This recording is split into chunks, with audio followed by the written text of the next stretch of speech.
Nakasentro ang pelikula sa isang sikat na lokal na restaurant na pinangalanang Seven sa Spring Avenue, Hong Kong.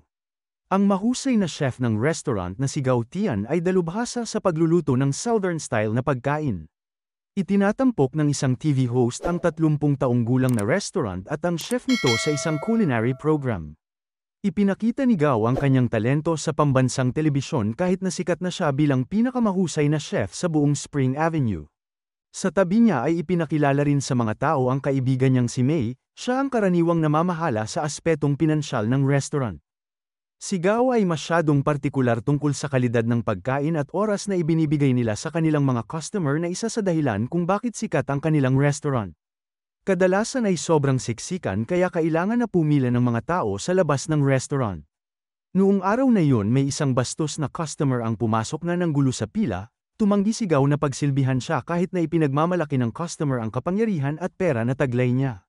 Bago umalis ay tinawanan ng lalaki ang kanilang maliit na restaurant at ibinunyag na inimbitahan ng kanyang amo ang isang world-class na chef, ito ay magbubukas ng isang 3-star restaurant sa tapat ng kanilang restaurant. Ang impormasyon na ito ay ikinatakot ni May ngunit hindi na niya ito pinansin at inisip na isa lang itong kalokohan. Samantala sa France, malugod na tinanggap ng kinoronahan na hari at reyna ang kanilang bagong silang na anak. Nagsagawa sila ng napakalaking pagtitipon upang ipagdiwang ang kapanganakan ng kanilang anak at nagimbita ng isang world-class na chef upang magluto para sa mga bisita. Pagkatapos ay ipinakikilala tayo sa nasabing chef na nagngangalang Paul An, isa siyang Korean chef na ginawaran ng karangalan at sinanay sa France. Si Paul ay may espesyal na paraan ng pagluluto na hindi nakikita ang mga hangganan sa isang partikular na estilo. Hilig niyang paghaluin ang mga lutuin na mula sa iba't ibang bansa, at sa makatuwid ay lumilikha ng mga makabagong pagkain. Para sa espesyal na lutuin, inihandog niya sa reyna ang isang merienda na mukhang pulang itlog ngunit may laman palang mangga at niyog. Ang pagkain ay inspirasyon ng isang tradisyon na sumasagisag sa mga pulang itlog bilang isang pagpapala sa bagong silang. Ang kahulugan ng masarap na pagkain na ito ay ikinatuwa ng mga maharlika, kaya pinuri nila ang napakatalino na ginawa ni Paul. Pagkatapos ng matagumpay na pagtitipon, siya at ang kanyang assistant na si Mayo ay bumalik sa restaurant kung saan sila kasalukuyang nagtatrabaho. Malugod silang tinanggap ng may-ari at ng kanilang mga katrabaho, na binabati sila sa kanilang tagumpay. Inanunsyo din ng may-ari na na-promote na si Paul bilang executive chef ng buong franchise ng kanilang kumpanya. Napakalaking parangal ito para sa kanya gayunpaman, sa pagtataka ng lahat ay tinanggihan niya ang alok dahil nais niyang bumalik sa Asia at ituloy ang mas mataas niyang ambisyon. Siya at si Mayo ay inimbitahan ng isang Chinese businessman na gustong magbukas ng 3-star restaurant, sinuportahan ng buong empleyado ang kanilang desisyon at nagpaalam sa kanila. Pagbalik sa Spring Avenue, ipinaalam kay Gao ng isa sa mga regular niyang customer na totoo ang chismis tungkol sa isang bagong restaurant na itatayo. Ang balita ay nakakalungkot para sa kanya dahil gusto niyang umunlad ang kanyang maliit na kumpanya, ngunit ang isang bagong restaurant ay nangangahulugan ng mas kaunting customer at mas maraming kakompetisyon. Noong 10 taong gulang si Gao, madalas siyang sinasaktan at pinapagalitan ng kanyang ama dahil sa kawalan ng talento sa pagluluto. Isang araw ay iniwan nito si Gao at piniling ituloy ang kanyang karera sa pagluluto kaysa sa pagiging isang ama, at ang dahilan ay dahil lang sa hindi makapagluto si Gao ng isang disenteng mangkok ng pansit. Isipin mo, iniwan ka ng tatay mo dahil lang sa pansit? Balik sa kwento, simula noon si Uncle Seven, ang may-ari ng 7 restaurants ang nag-alaga sa kanya. Itinuro din niya sa kanya ang lahat ng kailangan niyang malaman tungkol sa pagkain, hindi tulad ng kanyang ama. Sa kasalukuyan, mahigit 20 taon nang hindi nakikita ni Gao ang kanyang ama at wala nang planong makipagkasundo dito. Kinaumagahan, dumating si Paul sa Hong Kong at pumunta sa palengke para maghanap ng malaking isda na tinatawag na grouper. Ang tindero ay mayroon lamang isa nito at nagpa siya na ibenta ito kay Gao dahil alam niya na mas mahusay niyang lulutuin ito. Nang atwiran si Paul, iginiit na ang isang tindero ay wala dapat kinikilingan at nagkaroon sila ng isang maliit na pagtatalo bago hatiin ng tindero ang isda sa kalahati para sa kanilang dalawa. Makalipas ang ilang linggo ay ang pagbubukas ng 3-star restaurant na pinangalanang Stellar na nasa harap mismo ng 7 restaurant. Dumating ang chairman at manager ng Lee Management Group bilang unang panauhin ng restaurant at sinalubong sila ni Paul at Mayo. Kasabay nito, ang mga tao mula sa 7 restaurant ay nagsimulang mag-anunsyo tungkol sa iba't ibang mga alok na diskwento para sa susunod na linggo. Nang sinubukan silang pigilan ng mga gwardya mula sa Stellar Restaurant, nagkaroon ng hidwaan. Dahil dito ay nakuha ang atensyon ni Paul at ang atensyon ng mga bisita, kaya lumabas sila para tingnan kung ano ang nangyayari. Nang uminit ang usapan, iminungkahi ni Mayo na magsagawa sila ng kompetisyon para makita kung kaninong lutuin ang mas masarap. Nakilala ni Nagao at Paul ang isa't isa mula sa palengke at tinanggap ang hamon, at nagpasya silang gawin ang kompetisyon sa paghiwa ng isda. Nauna si Paul at magaling na natanggal ang lahat ng tinik ng isang isda. Kasunod noon ay kinuha ni Gao ang parehong isda at pinutol ito ng pantay-pantay sa loob ng 1 minuto. Nagpalakpakan ng mga tao para sa kanya at maging si Paul ay humanga, at ang chairman ng Lee Management ay kailangang ipahayag ang resulta.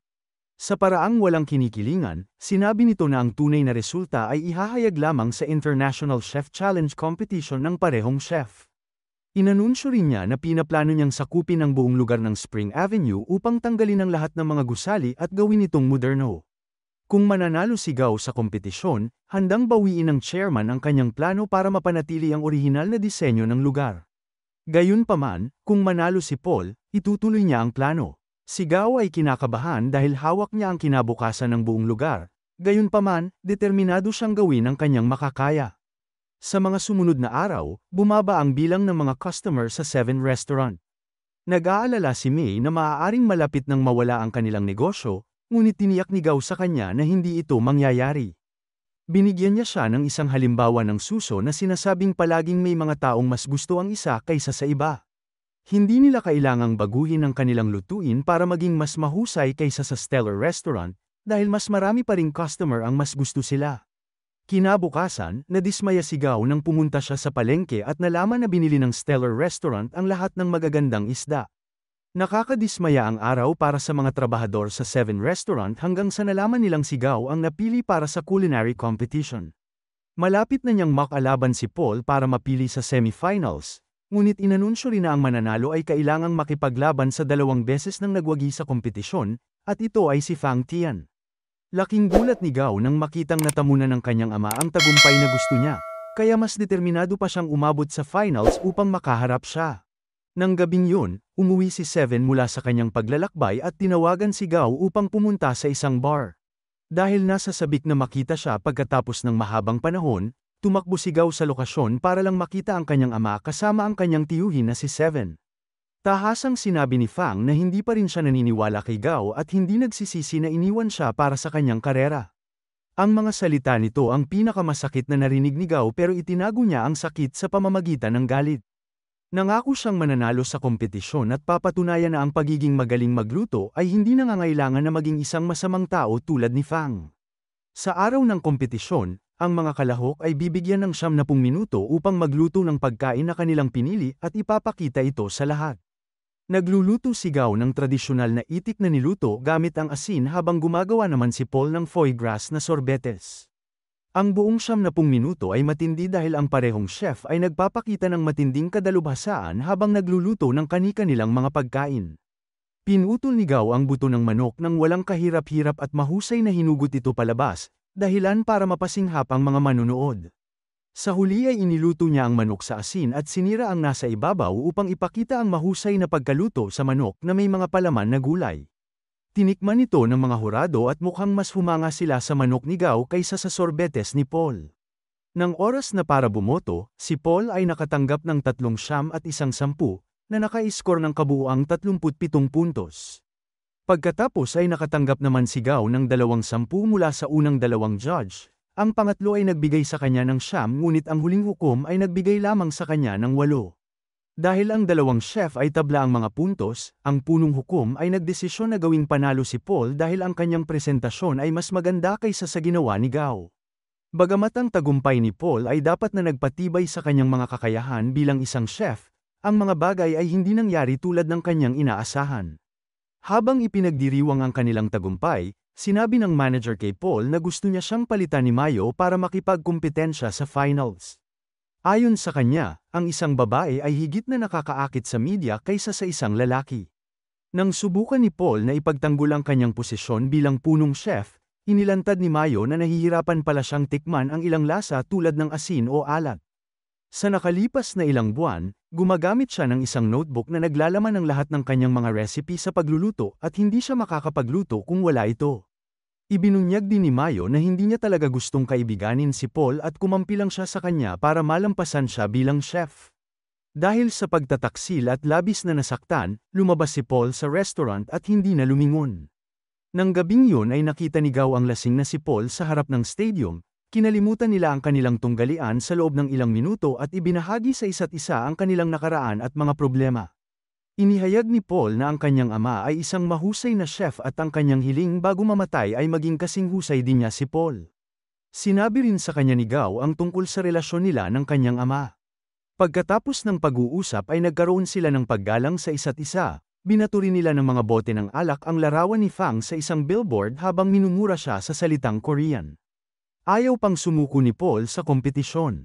Dahil hindi siya maaaring makilahok bilang isang kinatawan ng Stellar Restaurant, nagpasya siyang lumahok bilang isang individual na chef nang malaman niya ang patakaran nito. Pinakiusapan pa niya si Gao na samahan siya sa semi-finals. Kasabay nito, ang manager ng Stellar ay nasa 7 Restaurant na humihimok kay 7 na pirmahan ang papeles at ibenta ang kanyang restaurant sa Lee Group. Sa sandaling yun, dumating sina Paul at Gao at inanunsyo ang kanilang pagiging isang koponan. Pinaalalahanan din ni Paul ang manager na bilang nanalo sa kompetisyon, siya ay karapat-dapat na makipagkumpetensya sa kampyonato. Sa sumunod na ilang linggo, magkasamang nagtatrabaho at nagsasanay sina Gao at Paul. Sinusubukan nila ang estilo ng pagluluto ng isa't isa at naabot nila ang isang karaniwang batayan ng modernisasyon ng tradisyonal na lutuin. Ang semi-final ng culinary competition ay magaganap sa Studio City Casino sa Macau, at ang mananalo sa round ay kailangan na harapin ang kasalukuyang pinakamagaling sa pagluluto na si Fang Tian. Nagsimula ang kompetisyon at ginamit ni Gao at Paul ang kanilang kakayahan sa pagluluto para makipagkumpetensya laban sa 4 pang mahuhusay na chef mula sa iba't ibang bahagi ng mundo. Kahit papaano ay nagawa rin ng grupong Lee na makilahok si Mayo sa kompetisyon, naging mas maingat siya sa pagluluto para patunayan na mas magaling siya kay Paul. Nagluto siya ng oyster dish na may frozen na foam, na pinuri ng mga hurado sa simula, ngunit nang natikman nila ito ay naisip nila na mukhang karaniwan lang ito. Samantala, lumikha sina Paul at Gao ng mapo tofu. Ang panlasa ni Gao ay nakakatulong na matukoy ang lasa ng mga sangkap habang ang pagkakaunawa ni Paul sa culinary artistry ay nakakatulong sa mga teknik at prosesong ginamit, at magkasama silang lumikha ng tradisyonal na pagkain na may modernong disenyo. Ang mga hurado ay nagustuhan ng pagkain at nagkomento ng detalyado, na lubusang humahanga dito. Sa huli ay nanalo sila sa kompetisyon at umabot sa finals. Habang nagpapalakpakan ang lahat, tiningnan ni Paul si Mayo na nakayuko at nahihiya na ipinagkanulo siya at hindi napatunayan ang kanyang sarili. Para sa huling round ay isa lang sa mga chef ang makakalaban kay Fang. Iniisip ni Paul na dahil sa kanyang problema sa panlasa, hindi siya karapat-dapat na lumahok. Alam din niya na ang pagnanais ni Gao na talunin si Fang ay mahalaga, kaya iminumungkahi niya na harapin ni Gao si Fang sa kampyonato. Kinabukasan ay humarap si Gao sa kanyang ama, hiniling sa kanila na magluto ng anumang gusto nila sa loob ng 1 oras ngunit hindi nag-usap ang mag-ama bago nagsimula ang kompetisyon. Agad na nagsimulang magluto si Fang ngunit nag-ambala si Gao dahil sa kanyang mga iniisip. Naaalala niya kung paano siya inabandona ni Fang at kung gaano kahalaga sa kanya ang mga tao sa kanilang nayon. Nababalot ng mga iniisip si Gao kaya hindi na siya makapag-focus, kaya para mabalik siya sa katinoan ay binuhusan siya ni Fang ng tubig sa mukha. Ang aksyon ay nakapagbalik sa kanya at agad siyang nagsimulang kumilos. Sa pagtatapos ng oras, si Fang ay gumawa ng isang napakagandang pagkain na may asukal na tinunaw na mukhang lava at may bulaklak sa itaas. Sa kabaligtaran, ang ginawa naman ni Gao ay medyo mas simple ngunit personal. Gumawa siya ng pansit na tulad ng pansit na ginawa ni Fang ilang taon na ang nakalipas bago iniwan ang kanyang anak. Tinikman ng mga hurado ang pagkain na ginawa ni Fang at humanga sila dito. Gayunpaman, hindi ibinigay ni Gao ang kanyang niluto sa kanila, sa halip ay binigay niya ang mangkok ng pansit kay Fang. Kinain ito ni Fang at naantig habang inaalala kung ano ang kinakatawan ng pansit. Sa huli ay wala na siyang pagpipilian kundi kilalanin ang galing ng kanyang anak sa pagluluto, ngunit kung sino ang nagwagi sa kompetisyon ay hindi malinaw dahil ang mga hurado ay hindi nakatikim ng luto ni Gao. Sa sumunod na eksena, makikita natin ang maraming tao na nagtitipon sa labas ng 7 Restaurant para ipagdiwang ang Chinese New Year. Magkakasama nilang kinain ng pagkain na niluto ni Gao at Paul bilang isang pamilya. Dito na nagtatapos ang kwento, sana ay nagustuhan mo ito. Kung hindi ka pa nakasubscribe ay mag-subscribe ka na upang matulungan mo ang channel na ito. Mag-comment ka na rin tungkol sa kwento. Salamat!